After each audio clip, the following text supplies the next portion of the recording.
Donc bonjour à tous, ici Alex et nous sommes repartis pour une nouvelle vidéo parlant de WordPress et nous allons voir ici comment installer un nouveau thème et comment se débarrasser des anciens. C'est parti. Alors nous revoici sur le tableau de bord de WordPress, donc ici nous allons commencer par faire les mises à jour qui nous sont demandées, donc on va aller dans mise à jour ici, à gauche. On va faire la mise à jour des thèmes qui n'est pas nécessaire, donc on va pas la faire maintenant puisqu'on va en fait supprimer ces thèmes là. Donc on va simplement mettre à jour la version de WordPress vers la 5.0, donc la nouvelle version qui est sortie il n'y a pas longtemps. Dans l'explorateur Windows, donc ici on va se rendre dans le dossier que nous avons créé précédemment dans le www de WAMP, donc si vous vous souvenez bien, donc le WordPress YouTube que nous avons créé, et nous allons en fait ici rechercher nos thèmes à l'intérieur de nos dossiers. Donc on va aller dans WP Content, on va dans Thèmes, et ici vous avez les 3 thèmes que nous avons installés, qui a été préinstallés avec le WordPress. Donc ce qu'on va faire ici, c'est qu'on va les supprimer. Donc on va prendre les 3, on va les supprimer. Voilà. On va ensuite retourner sur notre site WordPress. Donc ici, il est toujours en train de faire la mise à jour, donc on va attendre que ça soit terminé avant de pouvoir installer un nouveau thème. Et nous allons ensuite chercher un thème pour notre WordPress. Donc ici, on va prendre un thème basique, on va ensuite modifier. Mais vous pouvez aussi très bien prendre des thèmes premium si vous le désirez. Hein. C'est à vous de voir ce que vous voulez. Ça n'a aucune importance de toute façon lorsque vous apprenez à faire le site WordPress. Donc ici, il vous montre la version 5.0, donc les nouveaux éditeurs, etc. que nous avons. Je le rappelle, ici, enlevé en fait avec le classique editor, donc pour avoir l'éditeur basique, donc les anciennes extensions, etc. Donc là, on a mis à jour notre plugin aussi. Maintenant, ce qu'on va faire, c'est qu'on va dans Apparence, Thème, et on va ici chercher un nouveau thème pour notre site. Donc ici, on a un nouveau thème qui s'est installé, alors je sais pas pourquoi. En fait, le thème 2019 s'est installé, donc je vais voir à quoi il ressemble, parce que j'ai jamais vu encore. Activer, mais voir à quoi ça ressemble. On va aller sur le site. Ouais, bon, pour l'instant ça ne sert pas à grand chose. Donc ce qu'on va faire, c'est qu'on va aussi supprimer le 2019 ici. Hop, voilà, comme ça sera fait. On va dans thème de nouveau et nous allons ici ajouter un nouveau thème puisque nous n'avons pas de thème pour notre WordPress.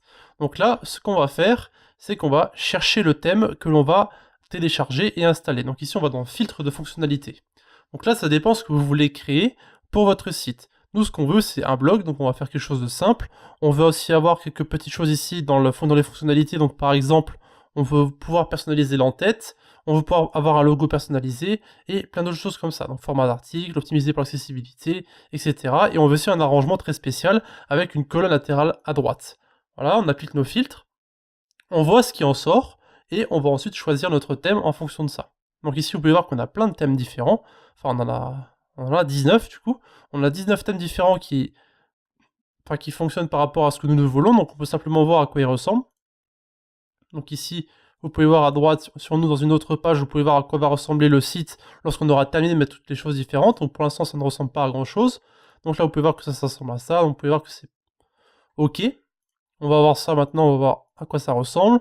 Voir celui-là, il est pas mal. Enfin, je trouve personnellement qu'il est pas mal. Voilà, donc on va continuer à regarder. Hein. Encore une fois, c'est vous qui voyez ce que vous voulez mettre. Miniva, on va voir à quoi ça ressemble. Voilà, encore une fois, très sympathique, très simple. Voilà, très simple, encore une fois. Alors celui-là, non.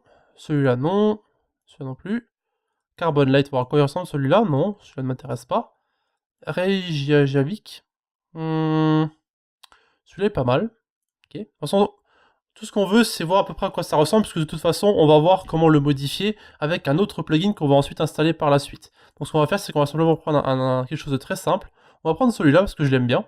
J'aime bien la police, j'aime bien les textes, etc. J'aime bien les couleurs. Donc ce qu'on va faire, c'est qu'on va prendre celui-là, donc le Toivo Light, pardon. De toute façon, on va le modifier par la suite, hein, ne vous inquiétez pas. Donc on installe.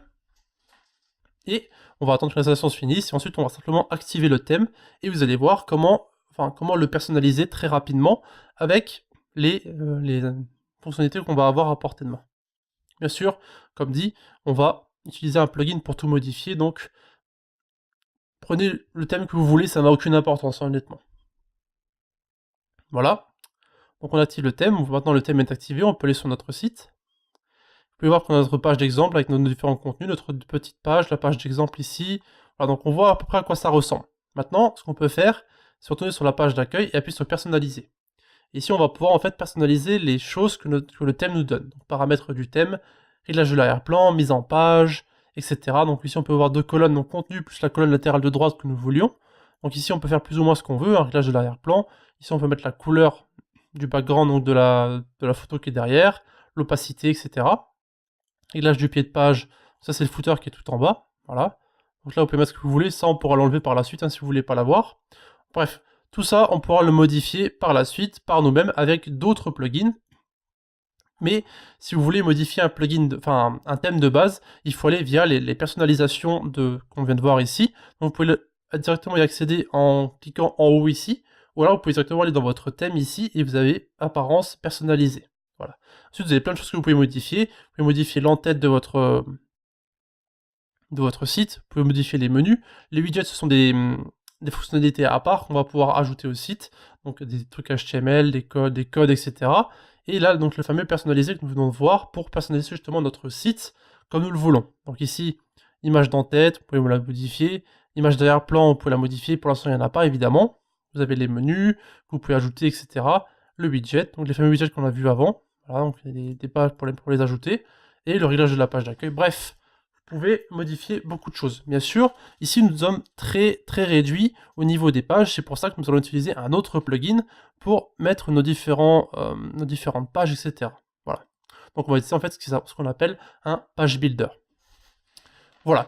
Donc ce sera tout pour notre thème. Donc bien sûr, encore une fois, je vous le dis, bon, c'est la troisième fois que je le dis, mais le thème n'a aucune importance. Si vous voulez prendre un thème basique, ça n'a aucune importance encore une fois, parce qu'on va utiliser un page builder pour pouvoir tout modifier par nous-mêmes ensuite. Voilà. Donc si vous avez une question vis-à-vis de ce qu'on vient de faire, vous avez le Discord de la communauté, ou alors vous avez les commentaires YouTube, c'est vous qui voyez ce que vous voulez utiliser. Et c'était Alex, et on se voit dans la prochaine vidéo. De plus, n'hésitez pas à visiter nos différents réseaux, donc eux aussi dans la description, Discord, notre blog, Facebook, Twitter, Google+, etc.